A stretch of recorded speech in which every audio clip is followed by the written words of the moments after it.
বাংলাদেশে দীপুচন্দ্র দাসকে একজন আইনজীবী তাকে অভিযোগের ভিত্তিতে তাকে গণপিটুনি করে মেরে দিয়ে গাছের মধ্যে বেঁধে উল্লাস করে পোড়ানো হচ্ছে। ঘটনাটা দেখে না গা হাত পা শিউরে উঠছে যে আমরা মানুষ তো, ওরা পশু নয় তো। একটা মানুষকে এইভাবে গণপিটুনি করে মারার পরে তাকে উল্লাস করছে। তার ফ্যামিলির বাবার চোখের জল দেখে, পরিবারের লোকের চোখের জল দেখে না আমার কেউ রক্তের সম্পর্ক নয়, আমার রীতিমতন দিনটা খারাপ যাচ্ছে যে এইভাবে একটা মানুষকে মারা যায়। ঠিক তেমনি মুর্শিদাবাদেও একটা ফ্যামিলির বাবা ছেলেকে হত্যা করে দিল, চন্দন দাস তার বাবাকে। হ্যাঁ, এইটা পশ্চিমবঙ্গে ঘটেছে, ওটা বাংলাদেশে ঘটেছে। এখানে চন্দন দাস তার বাবাকে হত্যা করে দিল, এখানকার রানী সেখানে না গিয়ে জগন্নাথ মন্দিরে চলে গেল উদ্বোধন করতে।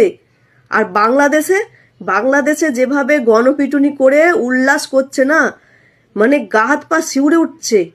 কোনো রক্তের সম্পর্ক নেই তাতেও যে এরা মানুষ। বলছি, কোরআনের কোন পাতাতে লেখা আছে, গীতায় কোন পাতাতে লেখা আছে যে মানুষকে মেরে এইভাবে পুড়িয়ে দেওয়া বা উল্লাস করা, মানুষকে মারধর করা? কোরআনের কোন পাতাতে লেখা আছে? কোরআন বলে দিয়েছে এরকম? না নবী বলে দিয়েছে? নবী নবী বলে উল্লাস করছে। দেশে আইন কানুন নেই। কোনো যদি দোষ করতো, কোনো যদি অপরাধ করতো, তাহলে আইনের হাতে তুলে দেওয়া হতো। হ্যাঁ, তাকে এইভাবে মেরে ফেলবে? তার বাবার চোখের জল দেখে না সত্যি মানে ভাবতেই পারা যাচ্ছে না। মনে হচ্ছে না পশুগুলো আশেপাশে দাঁড়িয়ে আছে। সারা বিশ্বের কাছে নজির থাকলো বাংলাদেশ একটা কি নোংরা কাজ করলো। বাংলাদেশ কখনোই ভালো কাজ করে না, বাংলাদেশ সবসময় খারাপ কাজ করে। আর আজকে যে কাণ্ডটা করলো পুরো নজির হয়ে থাকলো, পশুর মতো আচরণ করলো।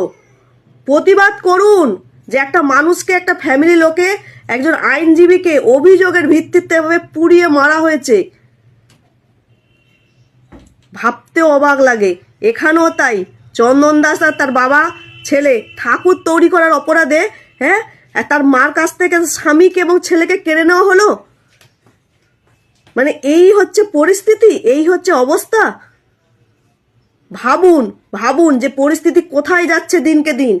মানুষ কিভাবে মেতে যাচ্ছে। কোনো ভগবান, কোনো আল্লাহ বলেনি এইভাবে মানুষকে মারতে, এইভাবে মেরে উল্লাস করতে। এগুলো হচ্ছে পশু, মানে পশুও এর থেকে অনেক ভালো। পুরোচ্ছে, উল্লাস করছে নবী নবী করে, দেখেও না গা হাত পা শিউরে উঠছে সত্যি।